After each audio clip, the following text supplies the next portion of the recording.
for Miss Kate Feeney.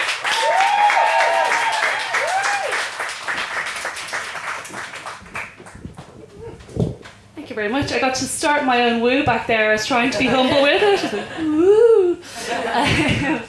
So I want to start with a quick confession.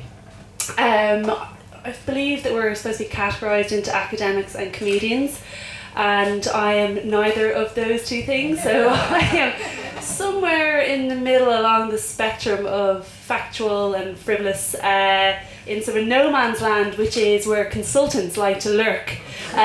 So what we do is take all the wonderful research and the facts and the theories, tart them up, and then tout them around town, and I suppose with the intention of bridging the gap between all the wonderful work that is done at university and the sort of Wild West madness of the working world.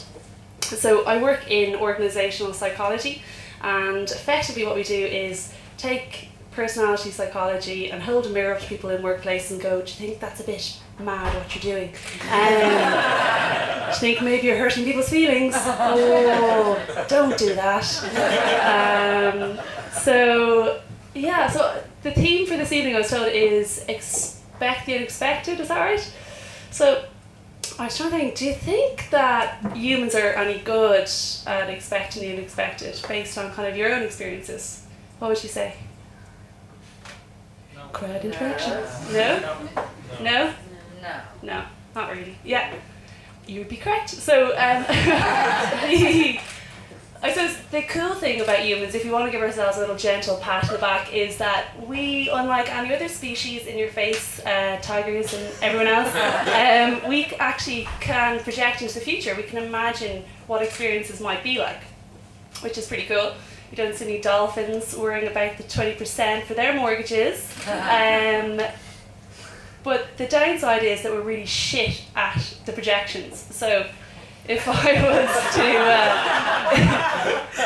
was to kind of say, oh, what's my life going to be like in a year? No, completely wrong. Already I know it's going to be completely wrong.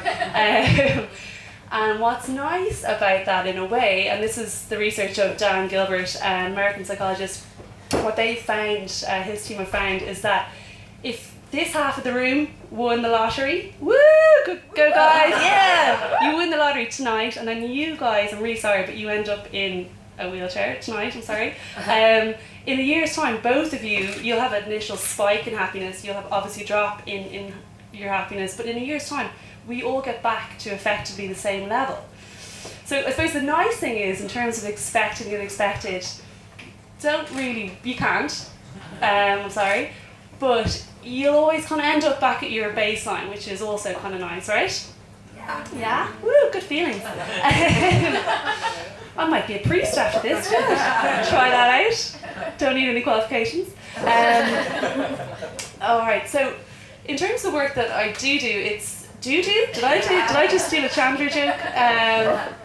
So it's all around the work of Carl Jung. So it's building on the idea of these three preferences that we have. So you guys probably have heard of introversion, extroversion, thinking, feeling, sensing, intuition. I think there's someone here from LinkedIn who might have been on a workshop. Woo! Hello! Hey. So those are the things that essentially drive your personality. So your introversion and extroversion is where you get your energy from. Do people in the room have a sense of whether they're maybe an introvert and extrovert? Yeah? Everyone has a pretty good sense? Okay, so extra. My party people. So if I were to say to you that in a second I'm going to ask you to stand up and find a stranger to hug for about 30 seconds.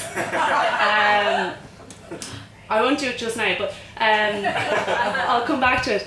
But before we do that, I want to talk a little bit about introversion and the fact that introverts, they're just wired a little bit differently to extroverts, and extroverts are wired a little bit differently to introverts. And the primary difference is that introverts actually need a little bit more time, and they actually really like to process information on a sort of a different level. So the stimulus that they're exposed to, they want to put that into a certain sort of set of meaning. And the best way I can describe this to you is my friend who got married recently had a day 2 of her wedding, And I'm an introvert, and on day 2, everyone was saying to me, why are you not basically being any crack? Why are you a shit person to be around today? And my only explanation was like, I need to process yesterday. I need to think about her wedding on my own for a little while. So that's kind of what it's like to be an introvert. And you might find yourself making excuses to go to the bathroom a lot. That's one of my favourite tactics. I'm just going to pop to the loo. I'll be back in a second, just going to pop to the loo if you're in social settings. And then on the other end of the spectrum, for extroverts, really just like all about being around people, isn't it? That energy, and you're fast moving and quick decision making, all that kind of stuff. Now back to my question about giving someone a hug, or rather I was going to set the task.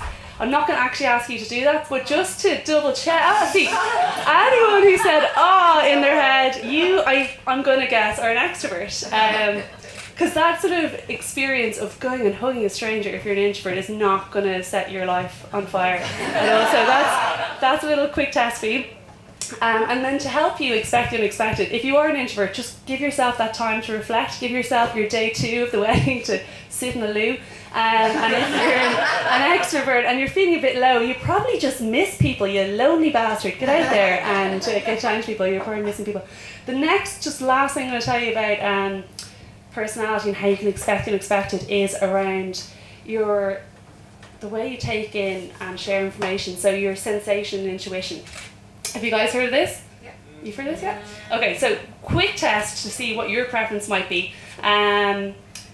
We'd usually do this writing down, but just for 15-20 seconds, I want you to think about how you might talk about a snowman. If I was to get you up here on the mic and ask you to talk about a snowman, just think about it. It's going to be an awkward silence. Let's just live with it.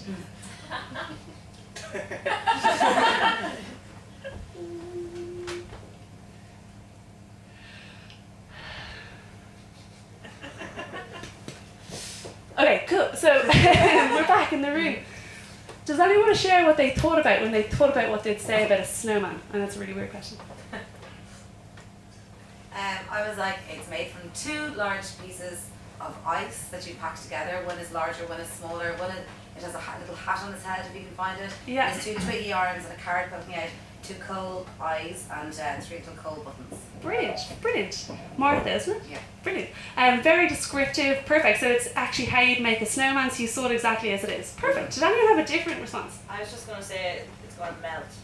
Brilliant. Absolutely fantastic. What's your name, say? Lorna, that's brilliant, Lorna. So you have demonstrated exactly what I was looking for. So some people will think of information in a very sequential, factual, practical way, as Martha did, and then for Lorna it was more about the meaning of the snowman. The snowman will die. Winter will end. Oh, life.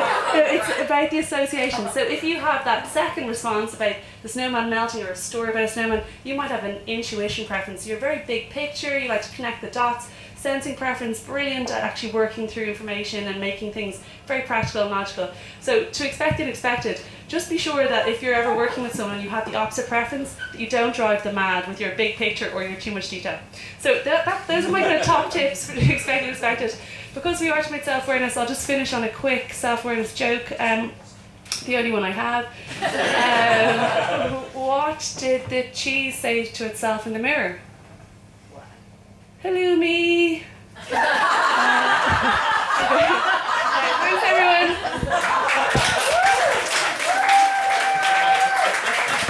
Get Feeney, everybody.